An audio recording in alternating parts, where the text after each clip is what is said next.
Gal kas patarsite, kaip išsirinkti tortą parduotuvėje, kai tokia didelė pasiūla? Na, o mes bandydami atsakyti šį klausimą, nusipirkome net po 2 tortus – iki, Prezo, Rimi, Norfoje ir Maksimoje. Ir pradėkime apžvalgą nuo Rimi tortų. Dubajaus bučinys buvo pats brangiausias iš visų tą dieną testuotų tortų. Mums nepatiko torto glaisto skonis, kuris kuo tai priminė šokoladinį pudingą. O šlapuojantis pistacijų kremas buvo silpnos Dubajaus šokolado versijos. Rimi Napoleono tortas buvo kietas, kokie ir dažniausiai pasitaiko Napoleonų tortai. Torto pertepimai į saldžiąją pusę, bet tai buvo gan vykusi Napoleono torto versija. O dabar jūsų dėmesiui 2 Maksimos tortai. Ir pradėkime nuo karališko tiramisu torto su avietėmis. Kaip pasakė namiškiai, tai kažkas naujo tortų pasaulyje. Labai minkštas, daug skanaus maskarponė sūrio kremo.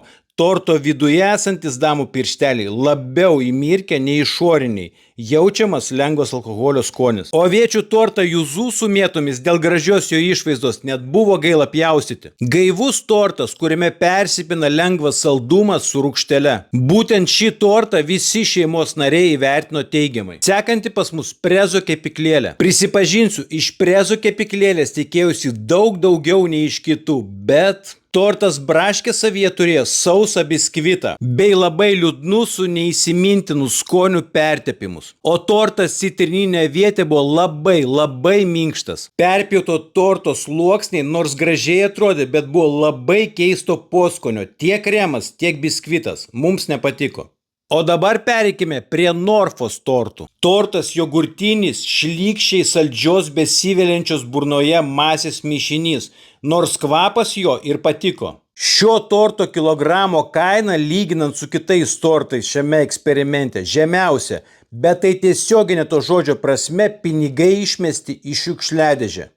Pradarius karališko torto dėžutę juntamas lygtai saldus romo kvapas. Bet štai torto skonis labai primena pigius kakavinius ledus, kurie veliasi burnoje. Antrą kartą jo tikrai vien tik dėl kvapo nepirktume. Na ir pabaigai 2 iki tortai. Varškės tortas su uogomis pjaustant tvirtas, bet skonis labai liūdnas, lyg pasistengė visko pridėti ir galutiniam rezultate gavo kažkokį beskonį marmalą. Šio torto kąsnį sūnus net įspjovė į šiukšlių dėžę. Jogurtinis tortas su avietėmis pjaunant labai minkštas, jo viršus gaivinantis, o padas labai rūgštus. O balta masė sudaranti didžiąją torto dalį savo skoniu primena desertinį varškės sūrį. Tad iš gausybės tą dieną išragautų tortų mes išsirinkome 2. Tai tos dienos favoritų tapęs Maksimoje parduodamas aviečių tortas juzų su mėtomis. Ir antras mūsų kompanijos rekomenduotinas tortas Rimi parduodamas tortas Napoleonas su pistacijų kremu. O jei pažiūrėjai šį filmuką iki galo, tai būk geras, paspausk, po jo patinka. Ir būtinai pasek riebų katiną, jeigu to dar nesi padaręs.